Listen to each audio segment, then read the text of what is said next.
दोस्तों, नरमुंडों की घाटी के हमने पहले भाग में पढ़ा कि राजकुमारी नीलम अपनी सखियों के साथ सरोवर में नहाने जाती हैं, कमल सरोवर में। परंतु जब वो कमल सरोवर में स्नान कर रही होती हैं, तभी कुछ राक्षस वहां आ जाते हैं और राजकुमारी को देखकर गलत नीयत से उनके ऊपर हमला करने की सोचते हैं। परंतु राजकुमारी नीलम व द्वारा सैनिकों को बुलाने पर सैनिक आते हैं और उनके बीच लड़ाई छिड़ जाती है। अब उससे आगे। हा हा हा, चूहे हाथियों से टकराने चले थे। उन्होंने सभी सैनिकों को उठा उठा के फेंक दिया पानी में। ये देखकर तभी उनका ध्यान राजकुमारियों की तरफ गया। अरे, सुंदरियां भाग रही हैं, पकड़ो उन्हें, वे बचकर नहीं जानी चाहिए। हम 5 भाइयों के हाथों से बचकर जाएंगी भी कहाँ। राजकुमारी ने जल्दी से सारथी को रथ पर चढ़ चुकी थी। सारथी, रथ दौड़ाओ जल्दी।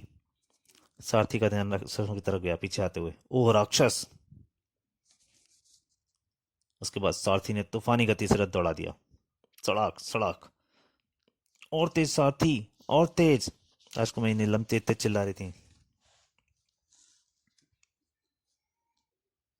शहर तेजी से रथ में प्रवेश कर गया, पर राजकुमारी नीलम की आज तब के पास आ रही थी। और तेज सारथी, इन राक्षसों को महल के निकट ले जाना है। राक्षसों को देखते ही नगर में भगदड़ मच गई। भागो, राक्षस आ गए, भागो वरना ये हमें खा जाएंगे।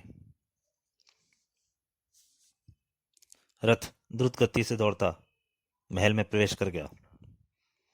राजकुमारी नीलम की चीख सबको सुनाई दे दी। पिताश्री, पिताश्री! राजा का दरबार लगा हुआ था।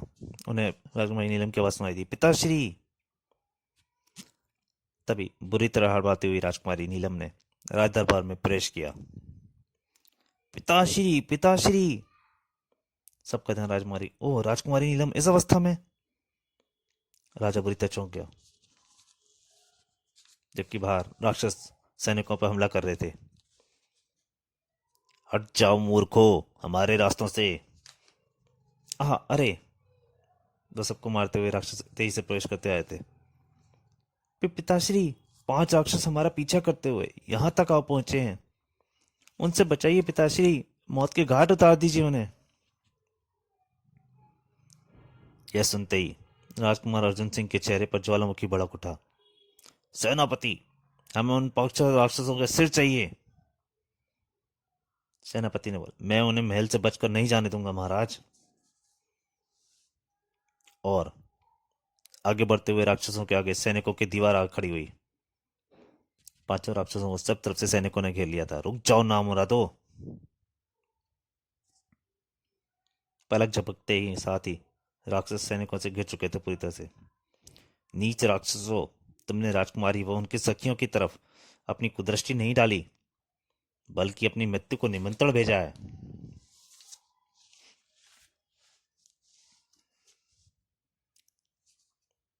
चारों तरफ से राक्षसों की घेर कर उन पर आक्रमण कर दिया गया। सेनापति चिल्ला, आक्रमण! उड़ा दो इन शैतानों की गर्दन!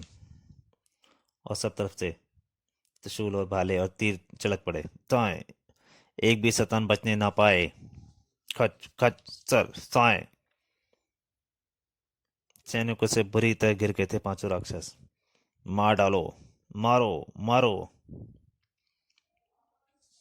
शीघ्र ही खच खच खच खच खच! और एक एक करके 5 राक्षसों के सर उनसे धड़ से अलग हो चुके थे। 5 राक्षस मर चुके थे। शीघ्र ही राज दरबार में, महाराज की जय हो। महाराज, हमने उन 5 राक्षसों को मार डाला है। हम उन कमीनों के कटे हुए सिर देखना चाहते हैं।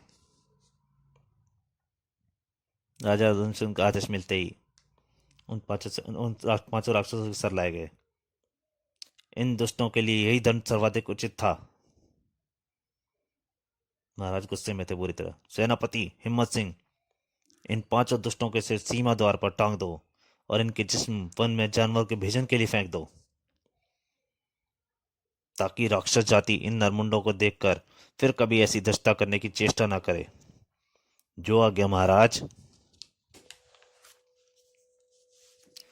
राक्षसों के नरमुंड राज्य की सीमा पर टांग दिए गए, एक पेड़ पर टांग दिए गए सबके सिर। राक्षस राज विचित्रदंत के पांचों पुत्रों के नरमुंड, यह अनर्थ कैसे हो गया? मुझे तुरंत महाराज को सूचित करना होगा।